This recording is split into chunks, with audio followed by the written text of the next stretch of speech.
Assalamualaikum warahmatullahi wabarakatuh. Bismillahirrahmanirrahim.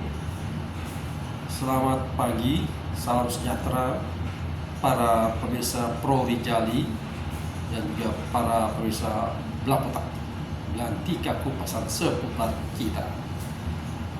Para pemirsa Pro Rijali, program proyek pejalan kaki dan juga pemirsa Belapotak, alhamdulillah kita berjumpa lagi di suasana pagi yang agak sedikit terlihat mendung. Namun secara umum kondisi situasi cuaca terasa masih baik buat kita untuk berjalan di luar suasana luar ruangan. Pemirsa, pagi kali ini saya ingin mengajak pemirsa untuk berbicara atau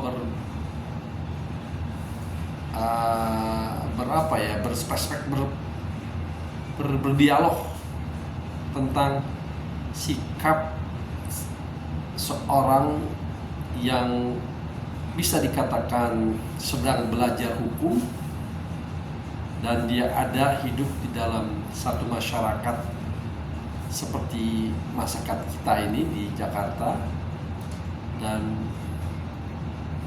itu dipraktekkan dalam kehidupan sehari-harinya. Contoh yang memang saya lihat, seorang pelaku pelajar hukum tersebut sedang mempraktekkan bahwa apabila hukum di Indonesia ini ditaati, maka niscaya kekacauan, kejahatan itu akan sirna atau tidak akan ada.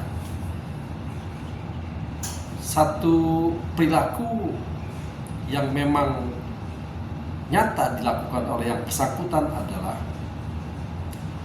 ketika yang bersangkutan saya lihat menyeberang jalan melewati satu trotoar yang kebetulan lalu lintas di situ termasuk lalu lintas yang sangat ramai.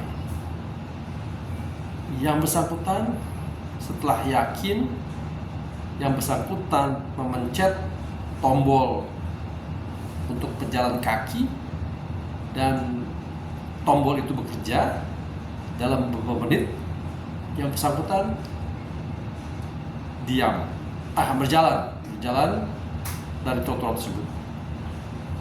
Dan memang saya lihat tidak terjadi apa-apa, dia dengan yakinnya jalan. Lalu kebetulan berpapasan dengan kami.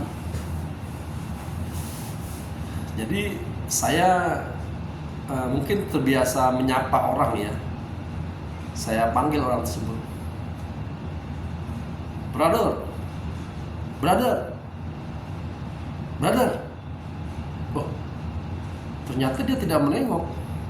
Apakah mungkin saya kurang dekat? Saya dekatkan lagi. Itu sambil berjalan. Ketika dia sudah menyampai di trotoar di seberangnya, ketika yang saya ada, brother. Akhirnya saya colek, baru dia nengok. Oh, ternyata yang bersangkutan memakai earphone di kedua telinganya. Waduh, sehingga pantesan dia tidak dengar. Saya ucapkan salam beberapa kali, dia tidak menjawab, sehingga saya colek ke bersangkutan. Lalu saya tanya, brother, nggak dengar dia? Enggak pak. Loh, tadi saya lihat Anda melewati trotoar dengan santainya dengan memakai earphone. Apakah itu tidak berbahaya? Khawatirnya kan ada sesuatu yang harus Anda waspadai, seperti mungkin ada panggilan ataupun, tapi Anda tidak mendengarkan. Sebagai contoh tadi, ketika yang bersangkutan sudah ada di trotoar yang aman, saya panggil tidak nengok. Lalu saya bilang, kenapa demikian mas? brother, dia bilang, kalau mas dengan bangganya dia bilang bahwa kalau memang Jakarta itu adalah masyarakat yang taat hukum, maka saya tidak perlu khawatir saya memakai earphone sambil berjalan di di zebra cross. Sementara sebetulnya itu daerah lalu lintas yang ramai, dan secara culture biasanya kadang-kala pengguna lalu lintas juga pengen hantam-hantam aja tuh kalau ada lampu merah atau rambu-rambu jalan.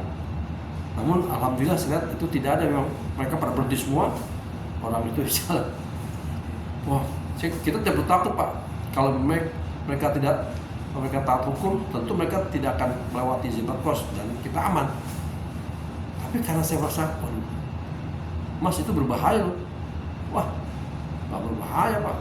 Kalau yang ini seakan-akan dia yakin gitu bahwa kalau ini semua berjalan sesuai aturan tidak akan ada kecelakaan. Memang idealnya demikian saya rasa ya. Saya bilang. Tapi kan Mas, ini kita nih hidup di lingkup sosial. Oh, dia bilang ilmu hukum Pak, ilmu sosial. Kenapa saya bilang begitu kepada dia? Karena saya teringat satu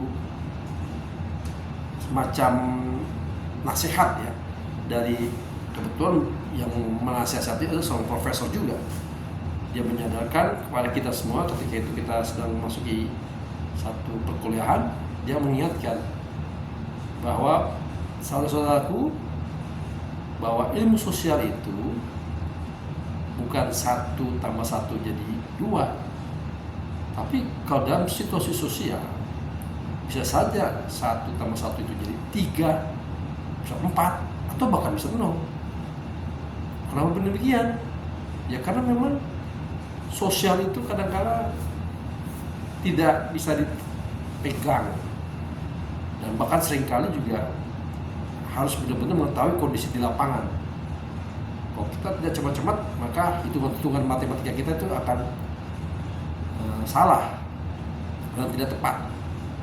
Nah itu pun begitu pun terjadi pada kasus ini. Kalau misalnya Mas tidak sedikit aja membuka telinganya agar mungkin kalau ada orang yang memanggil bisa nengok Mas, atau sesuatu yang mau menghantam Mas bisa menghindar, walaupun di situ kita punya mata. Tapi kalau dengan bantuan telinga kan bisa tambah lengkap.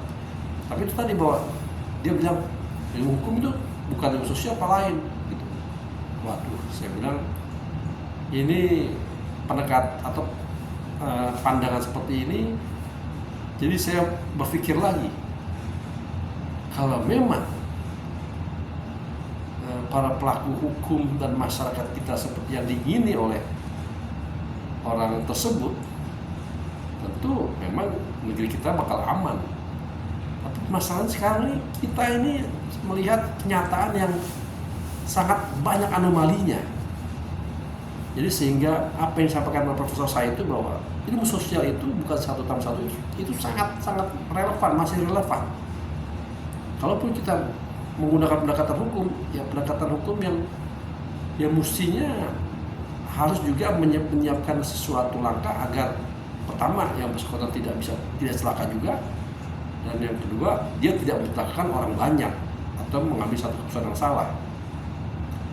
Nah ini saya ingin masukan dari para pemirsa semua, wabil khusus mereka yang mengerti tentang hukum, bagaimana kita harus bersikap di dalam suatu masyarakat yang begitu multicultural ini, multi perilaku ini, sehingga keyakinan hukum atau keyakinan suatu norma hukum itu bisa kita pegang bersama-sama, dan itu menimbulkan situasi yang aman. Mungkin itu gambaran awal saya pemirsa.